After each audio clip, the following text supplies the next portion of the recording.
ఆపాదమస్తకం అరికాళ్ల దగ్గర నుంచి తల వెంట్రుకల వరకు ఏ ఒక్క అవయవాన్ని విడిచిపెట్టకుండా రామలక్ష్మణులు ఇద్దరూ ఎలా ఉంటారో అంగ ప్రత్యంగములతో వర్ణించి చెప్పేశారు. అది ఉపాసన అంటే.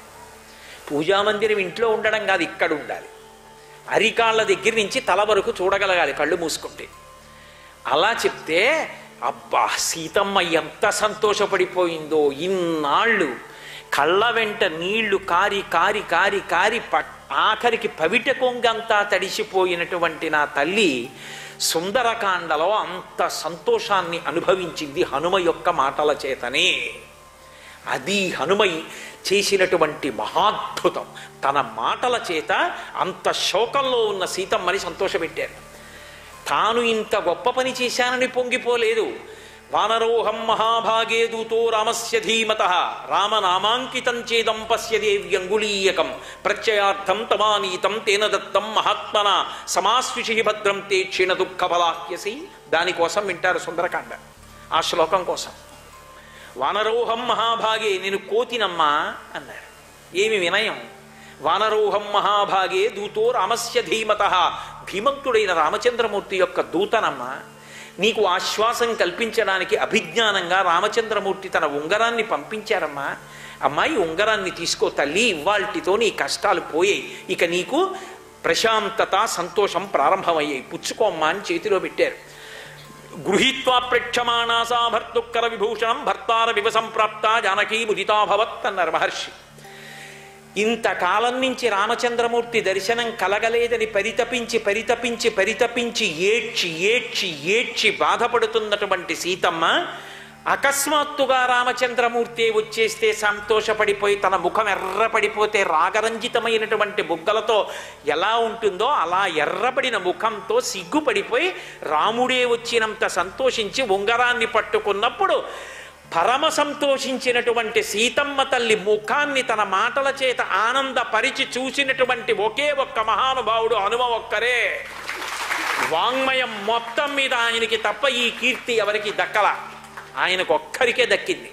ముట్టుకోలా, కంటి నీళ్లు తుడవలా, కానీ ఆయన మాటల చేత అంతట స్వాంతన కల్పించారు, అంత శాంతి కల్పించారు సీతమ్మకి. అది ఆయన వాక్ అంటే. అందుకే హనుమ ఎక్కడ ఉంటారో, హనుమకి ఎవరు ప్రదక్షిణం చేస్తారో, హనుమకి ఎవరు నమస్కరిస్తారో అటువంటి వాళ్ళందరికీ కూడా మనశ్శాంతి లభిస్తుంది. అది పరమ ప్రమాణం లోకంలో. ఆయన భక్తుడైన వాడు పాడవడానికి వీల్లేదు, కాపాడబడి తీరుతాడు.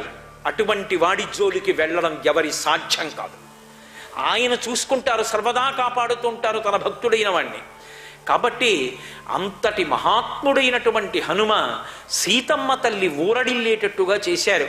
చేసి అమ్మాయి ఎందుకమ్మా ఇంత బెంగ పెట్టుకుంటావు, నిన్ను ఇప్పుడే తీసుకెళ్ళి ప్రశ్రవణ పర్వత శిఖరముల మీద కూర్చున్న రామచంద్రమూర్తికి అప్పజెప్పేస్తానమ్మా అనేటప్పుడు ఏమిటో పాపం అరణ్యవాసం చేస్తున్నాడు, రాజ్యం పోయింది, సీతమ్మ పోయింది, అమ్మ బెంగ పెట్టుకుని నీరసంగా ఉన్న రామచంద్రమూర్తి దగ్గరికి తీసుకెళ్ళి నిన్ను అప్పజెప్తానమ్మా అనలేదు ఆయన. ఎంత మర్యాదగా మాట్లాడతారో తెలుసా. హనుమ మాట అంటే నేర్చుకోవాలి, చూసి నేర్చుకుంటే వస్తుందా, ఆయన అనుగ్రహం ఉంటే వస్తుంది. అమ్మా ఎలా తీసుకెడతానో తెలుసా, నిన్ను రాముడి దగ్గరికి తీసుకెళ్ళేటప్పుడు నేను హవ్యం ప్రపయిష్యాయ, నేను హవ్యం హుత వివానవ, అగ్నిహోత్రం ఇంద్రుడికి తీసుకెళ్ళి హవ్యాన్ని ఎలా అందిస్తుందో నిన్ను అలా అందిస్తానమ్మా. ఎంత అందంగా మాట్లాడారో చూడండి. అమ్మా నిన్ను తీసుకెళ్ళి వెంటనే ప్రశ్రవణ పర్వత శిఖరముల మీదున్న రాముడికి సమర్పిస్తాను. సమర్పించి శతక్రతమివాసీనం నాగరాజస్య మూర్ధని అంటారు. 100 క్రతువులు చేసి ఇంద్ర పదవిలో కూర్చున్నటువంటి ఇంద్రుడు ఎంత ఠీవిగా ఉంటాడో ప్రశ్రవణ పర్వతం మీద కూర్చున్న రాముడు అంత ఠీవిగా ఉంటాడు. ఆయనకి నిన్ను సమర్పిస్తానమ్మా. హవ్యం హుతమివానలా, హవ్యాన్ని పట్టుకెళ్ళి అగ్నిహోత్రుడు దేవతలకు అందించినంత పవిత్రంగా అందిస్తానమ్మా. వచ్చి కూర్చో భుజం మీద. రామదూత హనుమాన్, శ్రీరామదూత హనుమాన్.